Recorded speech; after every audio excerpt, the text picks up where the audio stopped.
Welcome, fellow veterinarians, to the ABAdog guide on how to run a 15-minute behaviour consult. This first piece of advice is very important. It'll keep your behaviour consults short and efficient. You mustn't let the owner run your consult.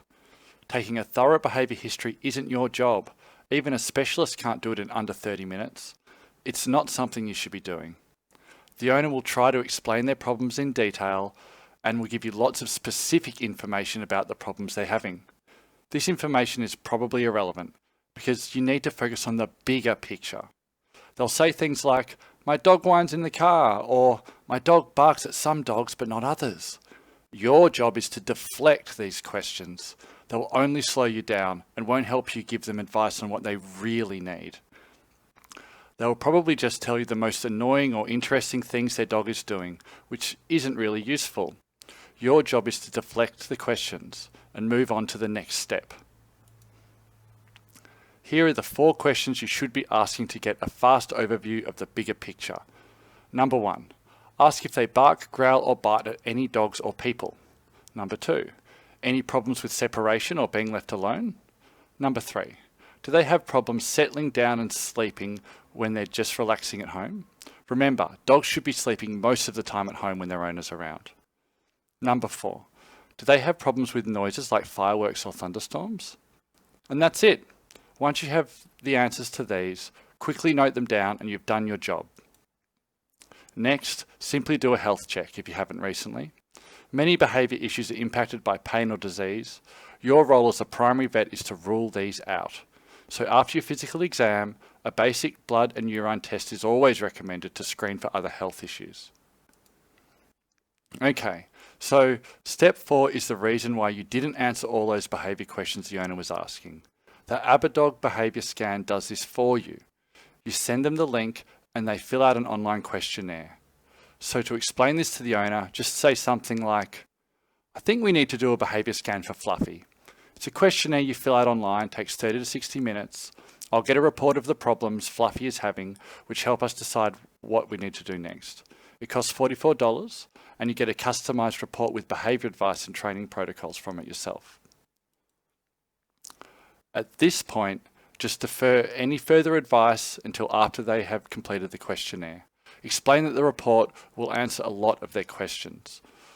The one exception is if they tell you something that might be a safety issue, like if the dog is attacking them or their children. In that case, just use your common sense and make sure you say to keep them separated until further notice or something simple like that.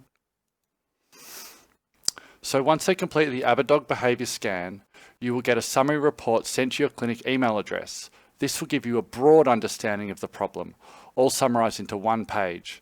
It will show you the different issues identified, like aggression, noise-related problems, separation issues, etc. By looking at the report, you can determine how seriously affected the dog is.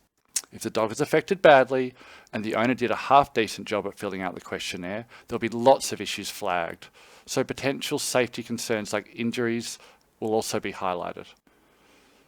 Behaviour problems that aren't as likely to be associated with anxiety are also flagged in the general behaviour and training section of the summary. This means that as a general practice vet, you'll now have a much better history than you could have generated yourself. Next step is to call the owner to discuss their results, just like you would with a blood test.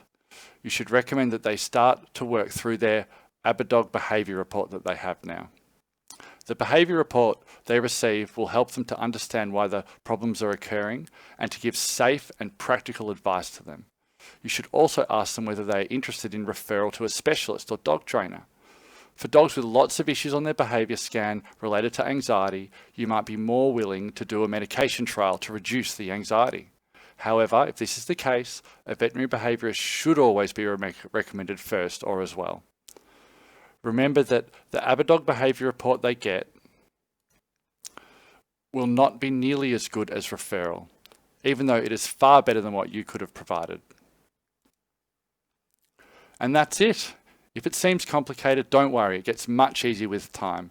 The owners get good quality advice and you'll have a superior behaviour history from the summary report. For referral, you can just attach the summary report as your behaviour history. Overall, This system will really increase your minimum standard of care for behaviour cases. And with improved behaviour outcomes, your owner will develop a stronger bond with their dog too. A strong bond will make them more willing to treat any other health problems they might develop. I hope this has been helpful. To sign in your clinic up to ABAdog, visit www.abadog.com/vets and follow the link. From there you can get started, find more information, or message me if you have any queries. Look forward to seeing you there.